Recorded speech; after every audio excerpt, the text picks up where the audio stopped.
Humans have been physically hunting and scavenging for food since we evolved from monkeys. However, about 13,200 years BC, in what is now modern-day France, people decided to not use their physical power to hunt, but to compete against each other. This is the first documentation of what we consider now to be the first ever sport: wrestling. For the next 15,000 years, this defined what a sport was: a physical competition of skill and strength.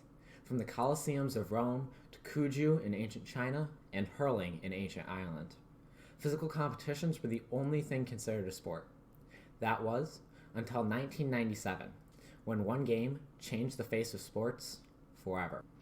A new competition was based around a relatively new game. On the surface, however, this was not a sport because it was not a physical competition, and the players were not even standing.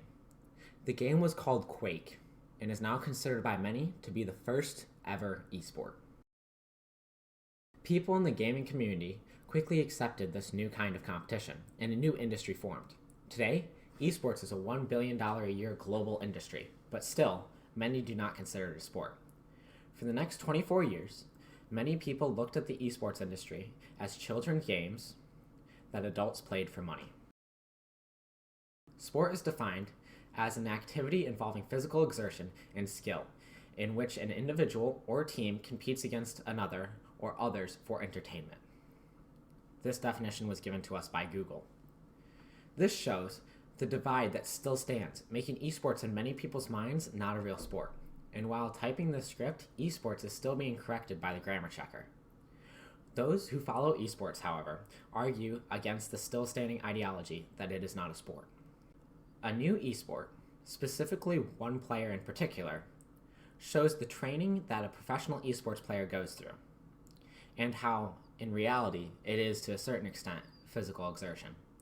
This is the god of Valorant himself, Sen Tens. Using the drone as the entry, and then shortly behind that is Tens. He's got the frenzy, and he's got a kill. Man, all up in Moose's face, and he's getting a jumping one as well on the Thief. I said this the first time I called Tens.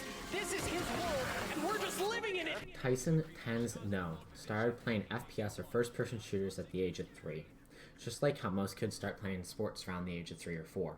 After school, when other kids would be playing traditional sports, he would go home and practice his aim.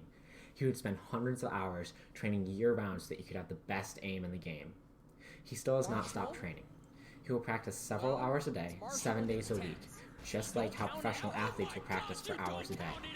He does not just play the game either. He uses aim trainers to fine-tune his deadly aim, and he is not alone. There are hundreds of players doing the exact same thing because just like professional athletes, it is their job. This dedication to the fine motor movement training means that they are physically athletes just like normal sports players. In the gaming industry, they even use the term sweating when somebody is trying super hard and concentrating all those tiny muscles, just like something a real athlete would experience with larger muscle groups. It is not only the training that makes video games a sport, it is also the format. Many esports use tournament systems to crown a world champion every year or every few years, such as football and soccer respectively. And that's not where the similarities end. Many esports are also team competitions. For example, Tens is the name of the player, while Sen is the abbreviation for Sentinels, the team that he plays for.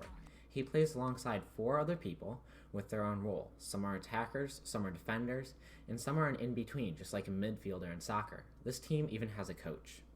But perhaps the biggest connection that isn't easily seen is the way that they get people supporting their team from a very young age. One of the reasons esports have been looked down upon is that the adults never grew up with them.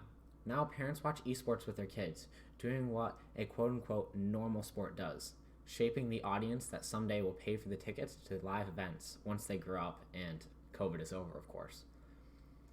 There isn't a reason to not call esports a sport. The players, the teams, and the impact that they have does just as much as a normal sport to those who watch, and viewership is still growing. It is only a matter of time until someone will be making a video just like this about why football should be played instead of esports. Thank you for listening.